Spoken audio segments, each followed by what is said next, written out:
We're at the bottom of Deer Crossing Road. We're running out of breathing room.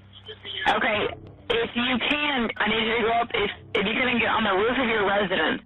Hello? Our house is down. We're floating. So what's your address? Where are you located? We're west of Deer Crossing and River. The house is off the thing. We're floating. Maybe got 3 foot in the house. My mother and I, we stranded in the attic and she's a diabetic. I realized after I got off the phone that I was going to be the help.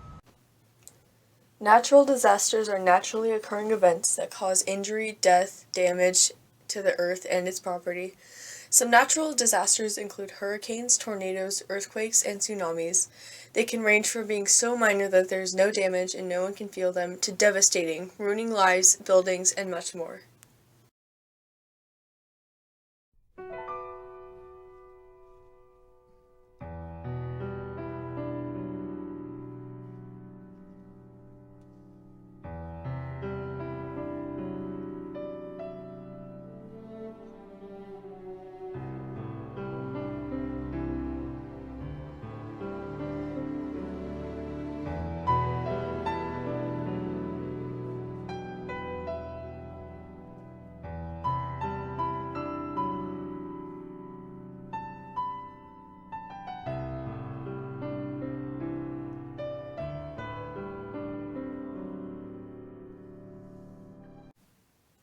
An earthquake is violent shaking of the ground, often destroying roads and the structures above them.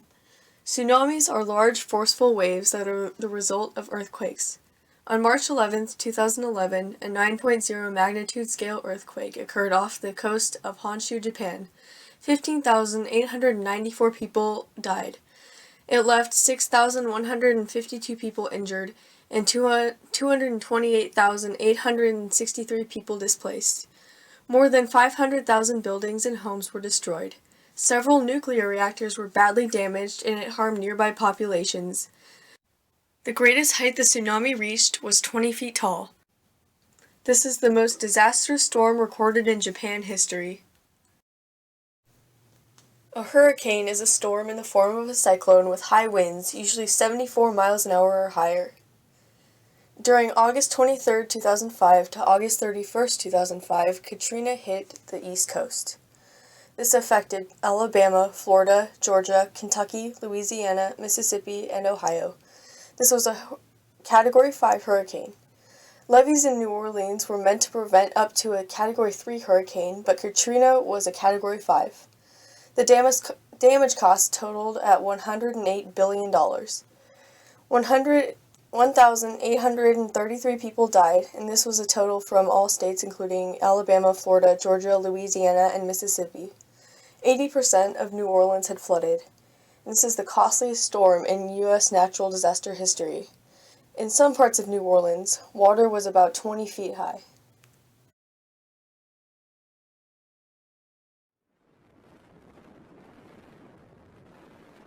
On late afternoon of Sunday, May 22, 2011, an EF5 tornado tore through Joplin, Missouri, killing 158 people, injured some 1,150 others, and caused damages amounting to a total of $2.8 billion.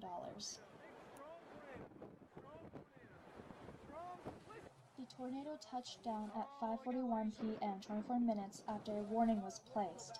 Many Joplin residents did not hear them. Touching down just east of the Kansas state line, the tornado rapidly strengthened to an EF1 intensity, but continued to grow into an EF5 intensity. We're coming up from the south here on 169. It's going to be just about northwest 10 miles, and we're going to nail it here in a few minutes. This will be the tornado storm of the day. It's going to track from near Independence. 6,954 homes were destroyed. 359 homes had major backhoes plowing and clearing the streets. They didn't wait for somebody to call them. They knew what needed to be done. They gave little to no thought of their own condition. They just got in there and just started helping one another and everyone. And they have this attitude of, after so much devastation had just happened, able to pull themselves together and lift themselves back up.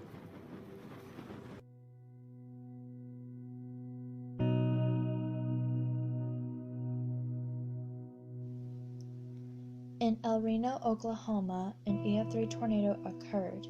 It is the widest tornado recorded in storm history. The tornado killed 8 people, injured 151, and caused 35 to 40 million in damage, with winds reaching up to 302 miles per hour. We're okay. There it is! Oh, we're in perfect position! Ha ha ha! It's gonna miss us. The problem is that urbanization and higher populations in areas causes more devastating effects of a natural disaster. More people die in a heavily populated area rather than a rural or less populated area. More people also aren't as informed as they could be on how to be safe during a natural disaster. This causes a higher rate of death, relocation, and property damage. Our solution is that the more people that are informed about natural disasters, their effects, and how to be safe, the less deaths will occur.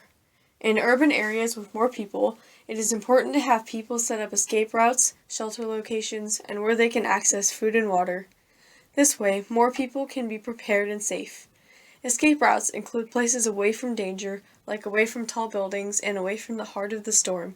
Shelter locations can be anywhere away from the storm or underground.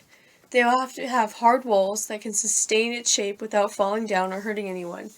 This can be done by using cement walls and concrete walls. By having food and water kits put together, there's a higher chance of people being more prepared and more safe. These kits will need to be fire and flame resistant. They will need to have a flashlight, sleeping bag, collapsible pillow, water, dry food, a horn or anything that can make noise, batteries, bandages, hygiene products, and a first aid kit.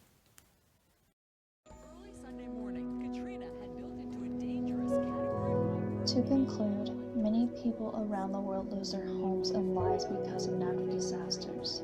It takes years to rebuild as well as get life back to normal, but with the knowledge of natural disasters we have today, we can help more people to survive, find ways to build better shelters, warning systems, and possibly prevent great loss. A lot of people need our help to get their life back in order and save their community that has been destroyed. Using the knowledge you have today on natural disasters, you can now help rebuild by just simply donating or even creating ideas for better safety. Coming together to help others is what we should do. We may not be able to stop natural disasters, but we can make it easier for the victims to survive.